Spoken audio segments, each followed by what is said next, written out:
ब्रह्मा गुरु विष्णु गुरुदेवो महेश्वरा गुरु साक्षात् परब्रह्मा तस्मै श्री गुरुवे नमः।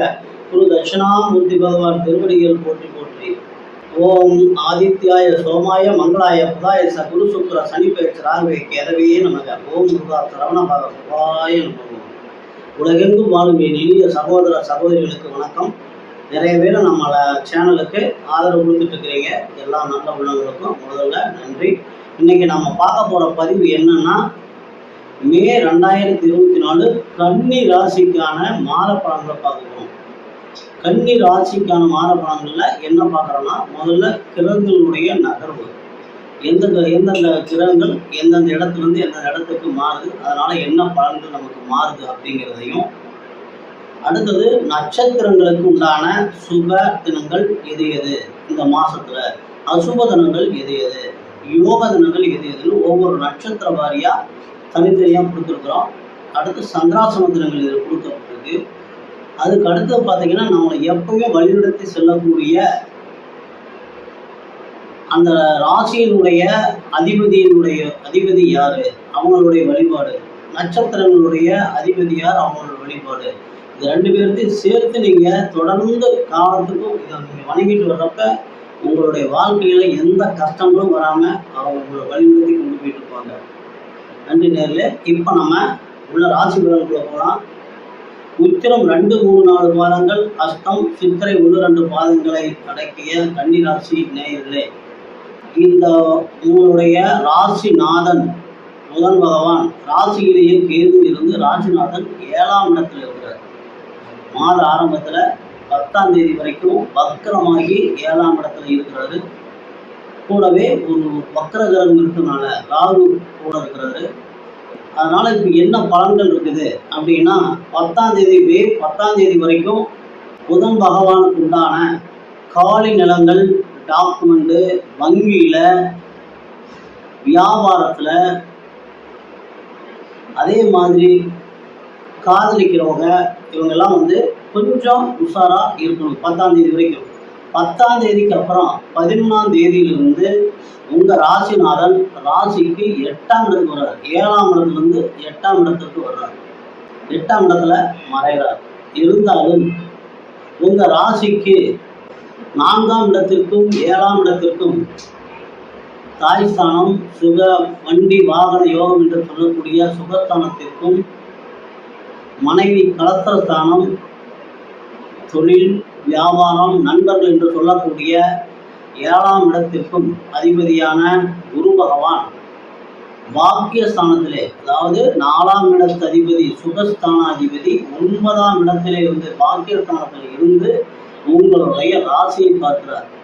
இது ஒரு அற்புதமான ஒரு யோகம்।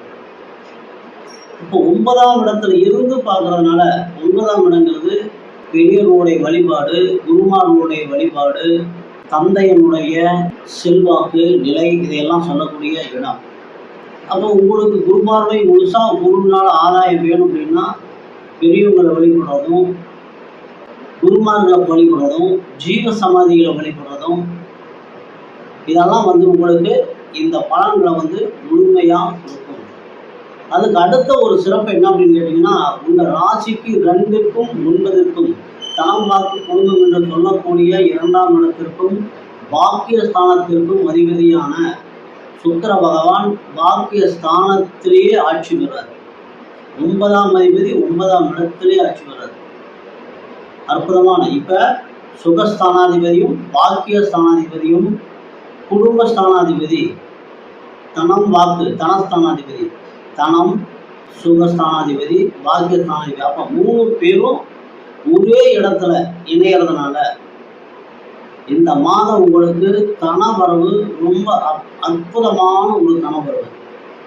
ஆனா உங்க ராசியில கேது இருக்கிறதுனால நீங்க கொஞ்சம் விழிப்புணர்வா கையெழுத்து போடுற விஷயங்களை மட்டும், டாக்குமெண்ட்ல கையெழுத்து போடுறதுல மட்டும் கொஞ்சம் உஷாரா இருந்துட்டீங்கன்னா போதும்। அதுக்கு அடுத்து பார்த்தீங்கன்னா, உங்க ராசிக்கு 5க்கும் 6க்கும் உண்டான சனி பகவான் 6ஆம் இடத்திலேயே இருக்கிறார்।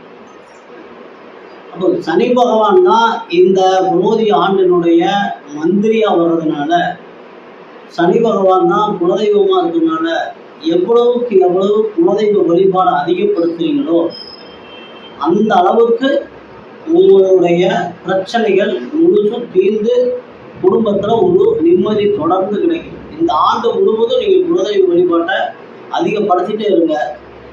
அடுத்தது இந்த ராசி அதிபதியினுடைய வழிபாடும் நட்சத்திர அதிபதியினுடைய வழிபாடை மட்டும் நீங்கள் பண்ணிட்டுங்க. இந்த மாதம் இல்லை, இந்த ஆண்டு முழுவதுமே உங்களுக்கு ஒரு மிகச்சிறந்த ஒரு ஆண்டாக அமையும். கன்னி ராசிக்கு சந்திராசிரம தினங்கள் அப்படின்னு பார்த்தோம்னா 6/5/24 மாலை 5:43 இருந்து 8/5/24 இரவு 7:06 வரைக்கும் உங்களுக்கு சந்திராசிரம தினங்கள். சந்திராசிரம தினங்கள் அப்படிங்கிறது ஒன்றும் பெரிய அளவில் நீங்கள் பயப்பட வேண்டியதில்லை. கொஞ்சம் ஒரு சின்ன மனம் குழப்பத்தை கொடுக்கும். ஒரு முடிவு எடுக்கிறதுல செய்யலாமா வேண்டாமா அப்படின்னு ஒரு குழப்பத்தை கொடுக்கும். நீங்கள் அதுக்காக தான் இந்த சுப தினமா அசுப தினமா அந்த நாள் வருது அப்படிங்கிறத பார்த்துட்டு நீங்கள் அதுக்கு தகுந்த மாதிரி நீங்கள் பயணம் பண்ணிட்டு போயிருக்கலாம். இப்போ உத்திர நட்சத்திரம் 2, 3, 4 பாதங்களில் பிறந்தவர்களுக்கான சுப தினங்கள் மே 1, 3, 5, 7, 10, 14, 16, 19, 21, 24, 26, 27, 29, 30 ஆகிய தினங்கள் கன்னிராசி நேயர்களுக்கு உத்திர நட்சத்திரம் பிறந்தவங்களுக்கு சுப தினங்கள். அசுப தினங்கள் மே 8, 12, 20, 22, 25 ஆகிய நாட்கள் அசுப தினங்கள். யோக நாட்கள் மே 3, 5, 30 ஆகிய தினங்கள் யோக நாட்கள். நீங்கள் வழிபட வேண்டிய தெய்வம் கன்னி ராசிக்கு உண்டான ராசியினுடைய தேவதை மகாவிஷ்ணு. ஏற்கனவே ராசி அதிபதியே புதனாக வர்றதுனால உங்களுக்கு ராசியினுடைய தேவதையும் மகாவிஷ்ணுவே வர்றார். இப்போ மகாவிஷ்ணுனுடைய வழிபாடும் நாராயணனுடைய வழிபாடும் அதோடு உத்திர நட்சத்திரத்திற்கு உண்டான தெய்வம் சூரியனுடைய வழிபாடும் மகாலட்சுமியினுடைய வழிபாடும் உங்களுக்கு மிகச்சிறந்த ஒரு நல்ல வாழ்க்கையை அமைத்து கொடுக்கும். அடுத்து அஸ்த நட்சத்திரத்தில் பிறந்தவங்களுக்கான சுப தினங்கள் மே 2, 4, 6, 8, 11, 13, 15, 17, 20, 23, 25, 27, 30 ஆகிய தினங்கள் உங்களுக்கு அஸ்த நட்சத்திரம் பிறந்தவங்களுக்கு சுப தினங்கள். அசுப தினங்கள் மே 9, 13, 21, 24, 26. யோக தினங்கள் மே 4, 6, 31. அஸ்த நட்சத்திரம் பிறந்தவங்க வழிபட வேண்டிய தெய்வம் ஸ்ரீ காயத்ரி தேவி உங்களுக்கு மிகச்சிறந்த தெய்வம். ராசியினுடைய தேவதை மகாவிஷ்ணு நாராயண வழிபாடுவார். 2 தெய்வத்தையும் சேர்த்து வழிபடணும். அடுத்தது சித்திரை 1, 2 பாதங்களில் பிறந்தவங்களுக்கு சுப நாட்கள் மே 1, 3, 5, 7, 9, 12, 16, 18, 21, 24, 26, 28, 29, 30 ஆகிய தினங்கள் சுப தினங்கள்.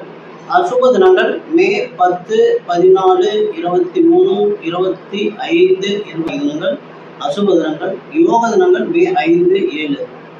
நீங்கள் சித்திரை நட்சத்திரத்தில் பிறந்தவங்க கன்னி ராசி சித்திரை நட்சத்திரத்தில் பிறந்தவங்க வழிபட வேண்டிய தெய்வம் சக்கரத்தாழ்வார் வழிபாடும் அதோட ராசியினுடைய தெய்வமான மகாவிஷ்ணு நாராயணனுடைய வழிபாடும் உங்களுக்கு வாழ்க்கையில் சிரமங்கள் இல்லாமல் உங்களுடைய வழிநடத்தி கொண்டு செல்லும்.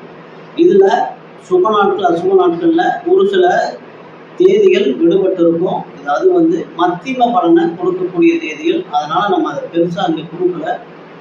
இந்த அசுப பலன்களை மட்டும் தேதியை பார்த்து கரெக்டாக எழுதி வச்சுட்டு நீங்கள் அதை ஃபாலோ பண்ணிக்கிங்க. உங்களுடைய வாழ்க்கையில் இது ஒரு சிறந்த நல்ல ஒரு வழிகாட்டி அமையும். நன்றி நேயர்களே. மீண்டும் அடுத்த பதிவில் சந்திக்கிற வரைக்கும் எல்லாம் வல்ல எம்பெருமான் திரு முருகப்பெருமான் உங்களுக்கு எல்லா வளங்களையும் நலன்களையும் வாரி வழங்க வேண்டும் என்று வேண்டி இந்த பதிவினை நிறைவு செய்கிறேன். நன்றி.